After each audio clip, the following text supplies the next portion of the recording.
Goeiemôre. Ek hoop en ek vertrou dit gaan met jou goed. Nou, ek wonder of jy al jou trouring verloor het.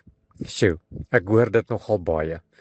Dat die vrouens al 'n ring afhaal om skorrelgoed te was, dan vergeet sy hom op die wasbak en as hy terugkom het hy geval of het weggerol en dan is die ring weg. Ek hoor ook baie keer dat wanneer man so bietjie moet in die garage werk, dan haal hulle ring af of hulle moet bietjie swys, dan word die ring afgehaal. Die ring word iewers neergesit en hy word vergeet en net ons as hom soek, dan is hy weg. Of miskien het jy bietjie maarder geword en jou ring pas nie meer so lekker nie. En veral in die winter wanneer jy so 'n bietjie handeroom aansmeer, dan val die ring af en hy raak weg. Ja, ek weet, jy weet waarvan ek praat. Trouringe kan nogal maklik verlore raak. Nie net 'n trouring nie, enige ring.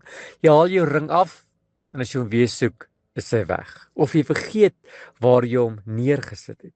Maar 2 Timoteus 1 vanaf vers 14 praat nogal van so iets. Hy sê bewaar die goeie pand wat aan jou toevertrou is. Waarvan praat hy? 'n Pand was ook in die Bybelse tyd 'n ring. 'n Ring wat jy gedra het. Nou kom die Bybel, hy sê bewaar hierdie goeie pand wat aan jou gegee is. Met ander woorde, pas op dat jou pand of pas op dat jou ring nie verlore raak nie. Pas op dat jy hom nie verloor of dat hy dalk wegraak is nie. En hoe doen jy dit? Hy gaan verder. Hy sê deur die Heilige Gees wat in ons woon. Met ander woorde, bewaar die ring, bewaar die pand wat aan jou toevertrou is en jy het die hulp van die Heilige Gees om dit te doen. Paulus skryf hierdie woorde aan Timoteus. Dit was een van sy leraars, een van sy disippels, een van die jong mense wat agter hom aangekom het. Hy sê terwyl dit met jou moeilik gaan, want op hierdie oomblik het dit met Timoteus moeilik gegaan. Hy sê wil ek jou herinner dat God iets kosbaar aan jou toevertrou het. Iets wat iets werd is, 'n pand of 'n ring. Die evangelie word hier vergelyk met 'n ring. Hy sê, onthou dat die Here 'n kosbare iets aan jou toevertrou het. Die evangelie, sy geloof, jou roeping, die waarheid van God. Ons elkeen het 'n goeie pand. Daardie geloof, die genade, die gawes, jou roeping, die woord van God, die teenwoordigheid van die Heilige Gees. En die wêreld probeer dikwels ons geloof steel deur vrees, sonde, teleurstelling, moedeloosheid.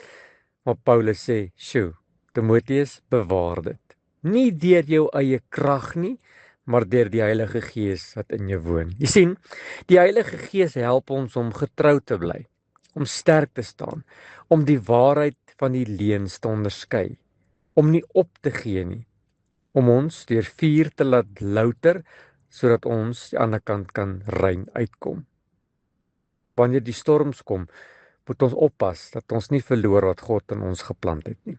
Bewaar jou gebedslewe, bewaar jou liefde vir God, bewaar jou salwing, bewaar die vrede wat God vir jou gegee het. God het nie verniet iets in jou belê nie. Dit wat hy begin het, dit sal hy voltooi. Onthou jy wat staan in Filippense 1 vers 6. Hy wat die goeie werk in jou begin het, hy sal dit klaarmaak. 1 Korintiërs 15:58 sê, wees standvastig, onbeweeglik. Met ander woorde, niks kan maak dat jy jou pand verloor nie. Romeine 8 vers 11, die Gees van God wat in ons woon. Dis die Gees van God wat in ons woon, wat ons help om hierdie pand te kan bewaar. Sjoe, die boodskap is eenvoudig. Moenie net jou ring wat in jou vinger is bewaar nie. Bewaar ook dit wat God vir jou gegee het. Here, help my vandag om dit wat U my toevertrou het te bewaar. Dit met ander te deel en dit op te pas ten spyte van die wêreld se druk. Amen.